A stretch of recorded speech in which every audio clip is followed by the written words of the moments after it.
We're going to have a demo today and then some Q&A, maybe about that demo or about the latest updates in Antalya. We're also going to be joined by some of our partners from Jump Trading for the discussion.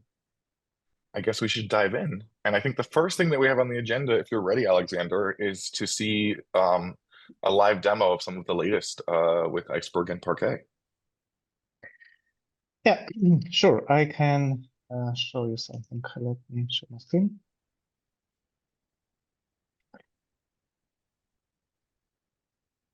So this is basically along the lines with the blog post that we published earlier in June, but I can show you the same thing live. So this is one of Altinity test instances. This is a dev one, but it doesn't matter. It is running Altinity Antalya build, and this particular server is pretty small. I think this is 2 vCPUs. And if we run the query, which is a typical query on trip data dataset, I will show you the dataset in a second.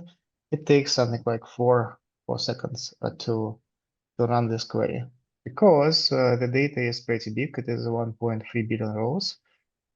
So this is pretty significant volume. So there are several ways how to make it faster, and you can, of course, throw more resources to this particular cluster. But the one that we are like currently is running the same query from Iceberg catalog. And let me show it to you first. I will change this query, and I will show the table after that. So, and run the same query, but from the Iceberg, but with one little addition. I will add settings, object storage cluster, that will offload part of the job to the external cluster, stateless cluster, which we will use in order to process Iceberg. So let's see. Same query, but you see results is under the second. Of course, it is already cached, but the trip data is also cached in page cache, but it's still pretty slow. Why is it so fast? Because this object storage cluster is actually pretty powerful. So this is a stateless compute running on C instances in AWS, and it is running on spot instances, so it doesn't cost us too much. We can start it up, we can shut it down if we don't need it. Now let's check. For those who aren't maybe familiar with how we typically run things, like what is the storage that this is competing against on the other test you ran? We're competing about merge tree on EBS. Right? Okay, got it. And it's not just competing, but we are showing a different way to extend your cluster. So as I said, even with merge tree, there are a lot of ways how you can scale resources. So you can just scale your instance, just give more CPUs, more RAM. So the data will be cached in a Linux page cache, and it will give you, of course, the better performance. But this is a totally different approach. We don't touch the original cluster at all. And we only slightly rewrite the query itself. So I can remove this setting, and it will run on my local instance, but it will be slower. So let's try that. So it will probably take, I don't know, 15 seconds.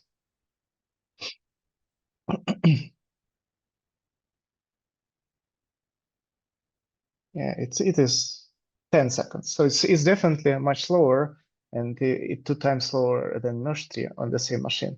But what is unique is that in order to get more performance, I'm not doing anything with this original cluster. I'm just calling the other one, which is called my swarm, which is deployed somewhere else. And we can actually check that looking into system clusters table. Yeah, you see, there are 2 nodes which are different from the node that we are running at, and this is where we are offloading the workload. So the all workload, all network is consumed by this server when we run an Iceberg query, not our original host, which is a single node ClickHouse. There was a question. Let me check.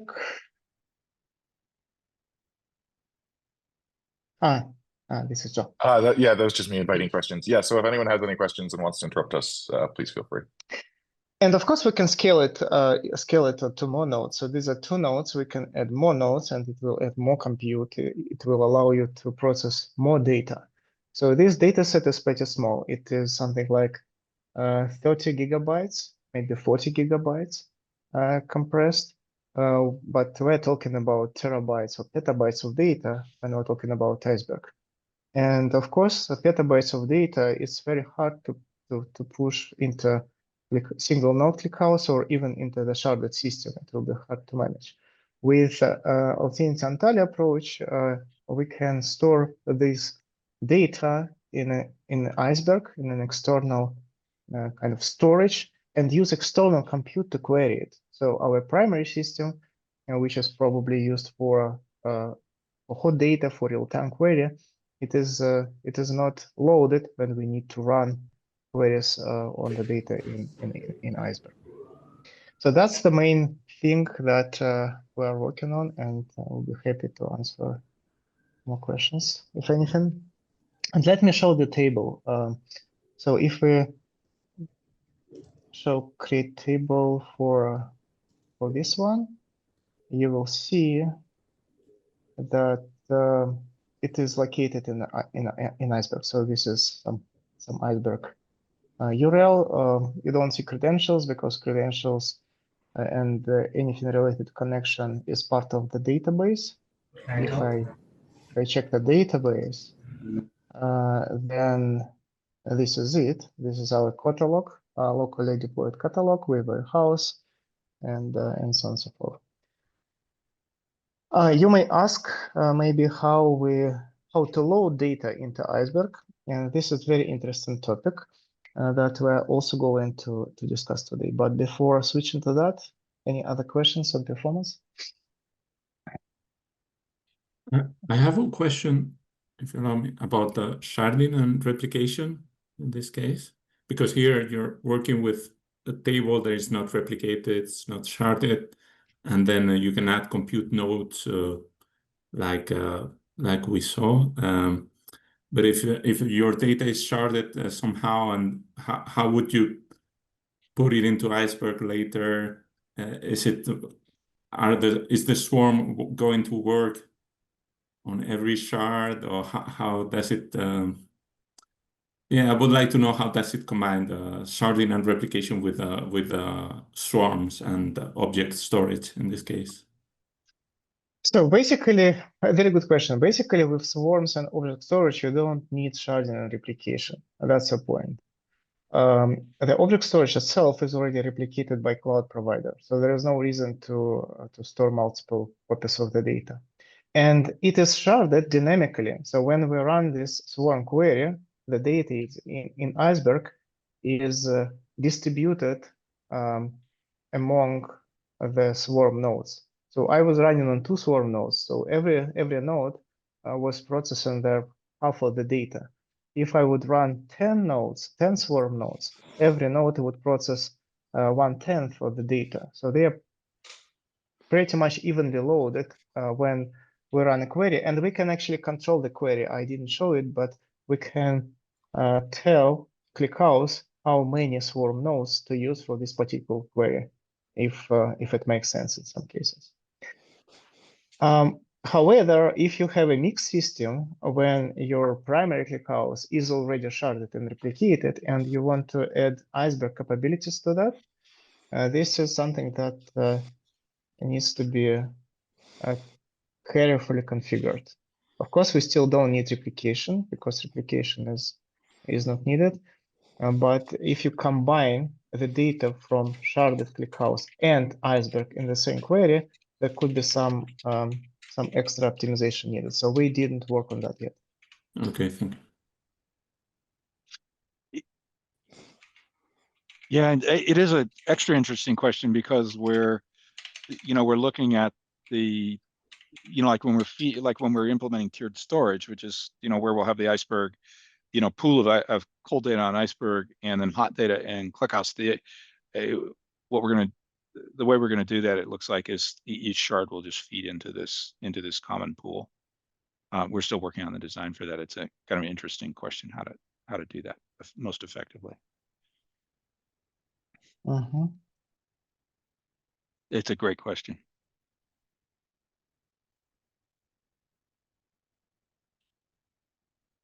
And just showing that this query is not cached. So we change the query and results always changed.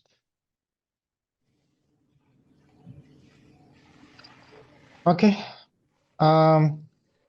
So speaking, going to the question which haven't been asked, but we assume this is important: how to write data to Iceberg. And this is where, yes, and this is where this is a kind of part of the project that we're actively working on. So far, we have developed the Ice utility, and that can be used in order to load data to Iceberg catalogs outside of ClickHouse. From inside the ClickHouse, the functionality is still not ready. So if you need to load data to Iceberg, you'll have to use external tools. And it can be used in two various use cases right now, and in many more use cases in the future. So one use case that we already see happening is when the data originally arrives to Iceberg, not to ClickHouse. So imagine that you have some pipeline that collects logs, whatever, and writes them to Iceberg, and you want to query them efficiently. And this is where Altinity Antalya can already do it very well. So the data is already there. You just configure ClickHouse to look into this catalog and run queries to normal speed. This already works. The other use case that can be how to say, constructed, but without good automation, is offloading data from ClickHouse to Iceberg using this external Ice utility. Robert, maybe you can explain how to do it in more detail, because you just tried it recently. Using Ice for data loading? Yep. Yeah. So that's a great question. And sorry, I'm turning my video off because I'm in a hotel room and it's sort of a creepy background. Yeah. So the way that one of the things I could just back it up a little bit and just explain why we have Ice in the first place. So one of the problems that we ran into with when we got involved in Iceberg is that there's just like a whole mess of catalogs out there. Catalogs are the thing that allow you to see, that keep the records of all the tables that Iceberg is holding and allow you to see them as what looks like a database to ClickHouse. So there are numerous catalog implementations, but the problem is that none of them is really just like easy to set up in a single line command. So that was problem number one that we ran into. A second thing is that it's really hard to find a single line command that will just go take some Parquet and maybe multiple files and just grab them and stick them into Iceberg and create an Iceberg table along the way. In fact, what we're looking for there is something that is kind of like MongoDB. If for anybody who's used it here, in MongoDB, you can just throw data into Mongo and it'll create the table for you. We wanted something that was that easy. So we went ahead and implemented it. And the Ice project has two commands. It has an Ice catalog command, which you can bring up on the command line. So I use it a lot, just running locally. We have a container build for it, so you can run it in Docker Compose. You can run it in Kubernetes, or you can just set it up on your own hosts. And it has a couple options for backing store. In Kubernetes, we use etcd as the backing store for keeping the catalog information. And what this does is it gives you an easy to use catalog that you can just pop up anywhere. Like you can put it in a CI/CD pipeline. We're actually putting it in Altinity.cloud. The stuff that Alexander was showing you actually is talking to one of these catalogs under the covers. The second thing is loading data in. So, and specifically that taxi data set that we look at, we constantly have this challenge that whenever we want to go test this stuff, we have to go grab some data that's in Parquet somewhere else. So there's this second command called Ice. You can just point to the PDFs, say which catalog you're connecting to, and that command will just go grab those files and turn them into an iceberg table for you. And it works we've tested it for data sets that are pretty large, up to over a terabyte, and in one case, 6,000. There's a Bitcoin data set, public data set on Amazon that we use quite a bit. So it's a really handy tool. I wrote a blog article about it, which I'll post. I encourage you to test it out. In fact, I know there's some people on this call who are, Arnaud, I think you guys have actually tried it out. You may be able to comment. Yes, we hear. Yes. About what you thought about it. That's so now you're hearing for. So I'll post the link, but Arnaud, if you want to, Yeah, so comment we on your are experience. super excited about the first experiments that we made. We tried to import some Parquet into Minayo and the ICE catalog, and so it worked. Of course, it's new, and so we have detected some tiny issues, but it looks very promising. So the things that we have discovered is, for example, that by default, when you upload the Parquet, all types are nullable. Also, we had some data type conversions that need to be improved. So the default schema import should be overridden somewhere. So I think it's already possible to provide the sort key, provide the partitioning key, but we would need to be able to override the type of the column. And there's a reason for that, is that the iceberg implementation comes with the limitation of Java. So typically you don't have unsigned integers, for example. And if people use unsigned integers in ClickHouse, it's going to be a challenge to do the conversion in Iceberg. It's possible, but it needs extra care. So it needs a little bit of oiling there. But if you make sure that the type in Iceberg is bigger than the type in ClickHouse, it should be lossless. So an example of that is the biggest one you can imagine, which is unsigned int, uint64. It would need to translate into number 20 in Iceberg in order not to lose data. So those are really little details. As I'm speaking, I'm filing the issues in Altinity Ice so that you can have a way to reproduce it. And then also the dates, for example. If you export a date from ClickHouse, it's going to be a uint16, and when you import it back, it's going to be an int32 signed.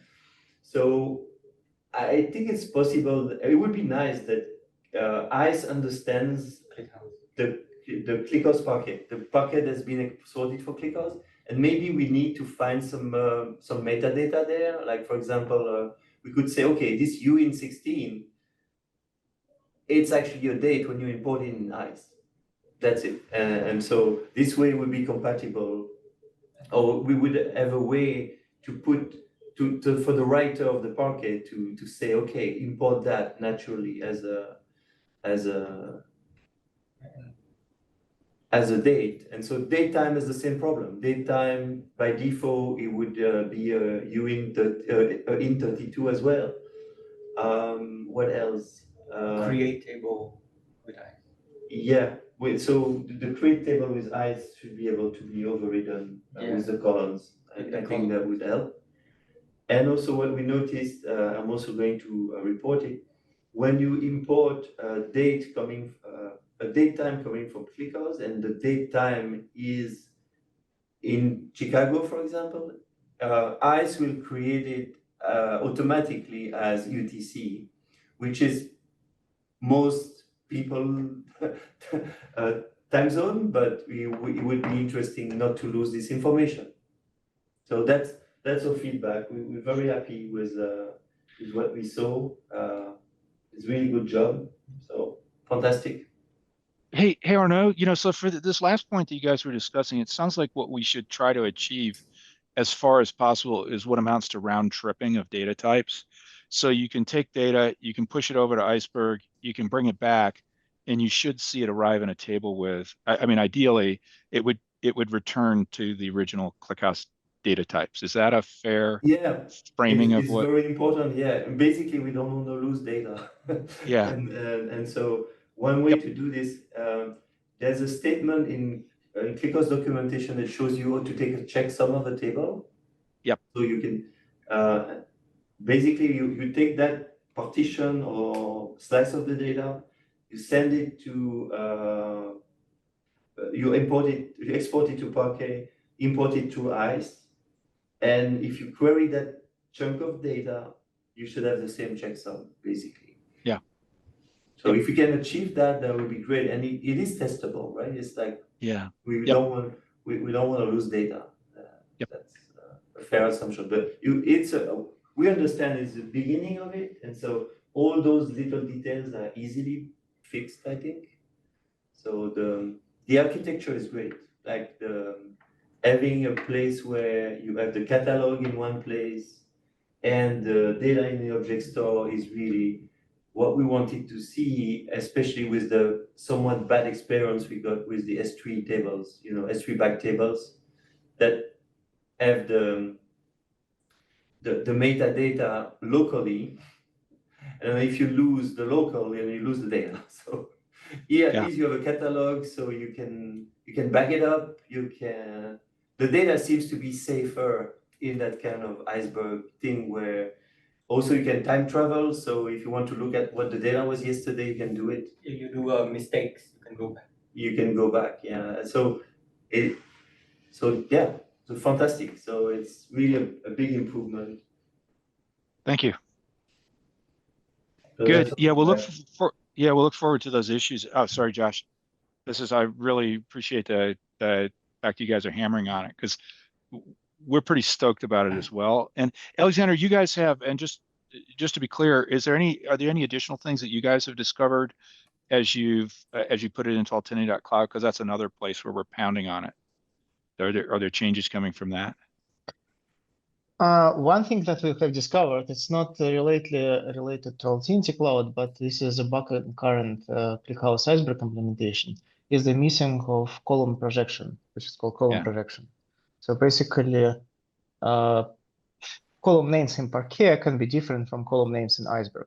For example, if you rename a column, then you cannot touch old files, right? You need to keep this projection mapping inside the Iceberg catalog. This is currently missing. It needs to be added.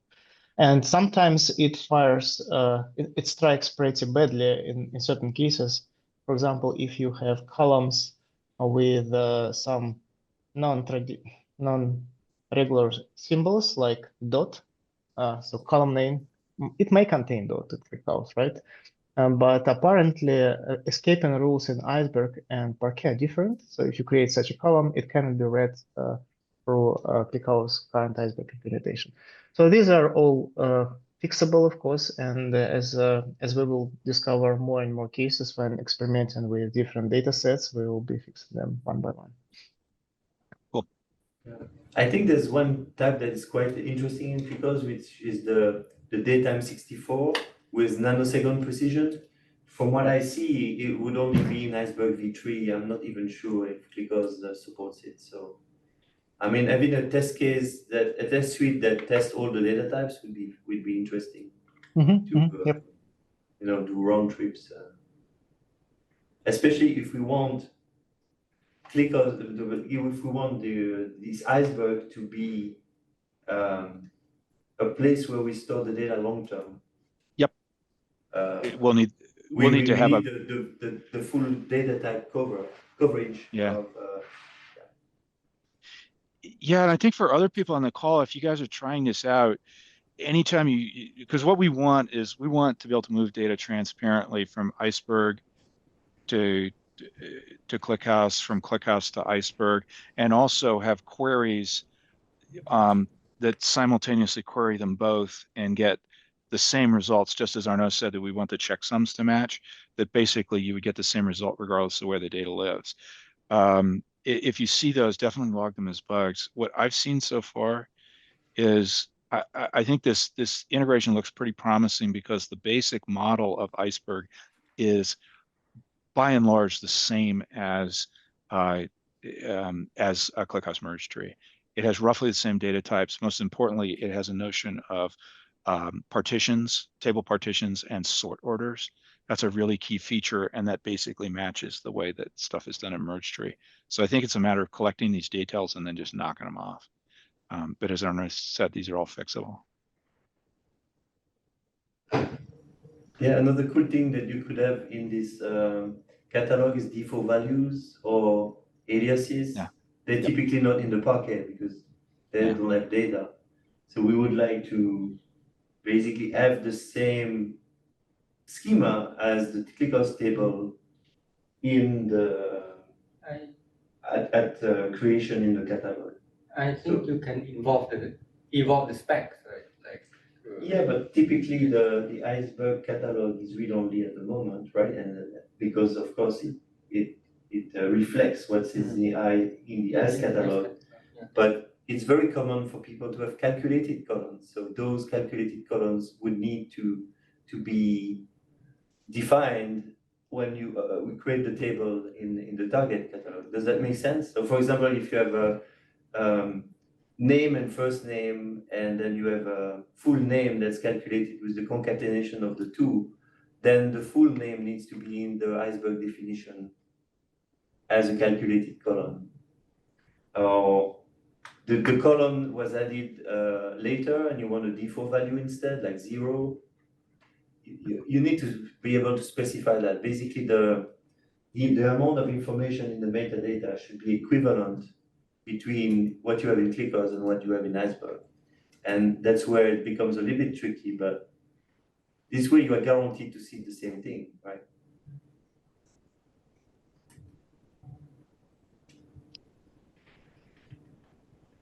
Great. Hey, Josh, we should keep moving on the agenda. This has been really cool. Yeah, thank you so much, Arno and team. This is great. Actually, not a lot left on the agenda, so we've covered the topics that we had, which was, showing the latest with Antalya. Robert, do you want to give us maybe a brief, like 3 bullet points about what people can expect next, in the coming weeks on Antalya? Yeah. Well, actually, I'm gonna throw 2 out there. Rather than 3. So number 1 is Alexander, please forgive me, but I'm going to tell them about the S3 table buckets. Is that okay? So Yes. Yes. so This is the big news. S3 tables are coming. They are coming. We've seen queries working on them. For those of you who, I don't know if everybody knows about these, but basically what they are is they're managed Iceberg that runs in an S3 bucket. And it caused a lot of interest, at least in the Iceberg community. There's a lot of interest in this when it was announced, and I think it was early December. And so we've been working on it. It did require us to make some changes in ClickHouse to having to do with paths that it uses to access metadata. But those changes are they are at least in dev builds, and they're working. So that's coming. Alexander, do you think that'll be in the next Antalya build, that there'll be support for that? It should be, right? Because the fix is in. Yeah, so one of the fixes will be in the next Antalya build, and it will allow to work with S3 tables through Ice REST catalog that we developed. The reason that we need an intermediate catalog and cannot work directly with S3 tables is because S3 tables, they require the special authentication that AWS introduced, and ClickHouse currently doesn't support it. But there is also an option to use glue catalog. So ClickHouse supports glue pretty well, and if you are familiar with glue, you can access S3 tables through glue catalog. So this should work, and we are going to introduce it in the news later this month. Yeah, and if you are kind of thinking, well, that was a lot of mumbling, why should I care? One of the cool things about this is the S3 table buckets have built-in compaction. So you can put files in there and they will get compacted. There's a cost to it. There are some, when it came out, there were some limitations like being able to see exactly what it was up to. They didn't really have, I think their monitoring was it's on or it's off. That was about the level. So there's that. But yeah, this is a really significant feature, and you'll notice that, like Cloudflare has also has D2 buckets, where in fact there's folks on this call who have interest in putting this feature into their own product. I don't know if they are willing to comment on that, but this is a really significant development to have these managed buckets. So the other thing, which I'll just say briefly, is we have a utility that is an export to Parquet, which is in development. We're going hot and heavy on that. That's the first step to moving data over automatically from ClickHouse to Parquet and Iceberg. So that'll be like an alter table export command, which will send the data to Parquet first, and then soon to Iceberg. That's all very exciting. Sounds like we're getting that right path is starting to get more and more real. That's the beginning of the right path, exactly. Awesome. Okay. And if there are any other questions about Project Antalya, now would be a great time to ask. But I think we've pretty much covered what folks were curious about. So one last announcement I have is just that we have an in-person meetup in San Francisco. This will be on July 8th at 6 p.m. At 45 Fremont Street, which I believe is the Sentry office, correct, Robert? Yep. Yeah. So we're gonna be at the Sentry office in San Francisco, July 8th at 6 p.m. Excuse me, if you're in the area, come join us. We're gonna be talking a lot about this real-time data lakes, right? That's the topic, and we'd love to see you there. If not, we're gonna have a bunch of online events next month, and we'll be doing these office hours again, and we look forward to seeing you all again there. Thanks so much.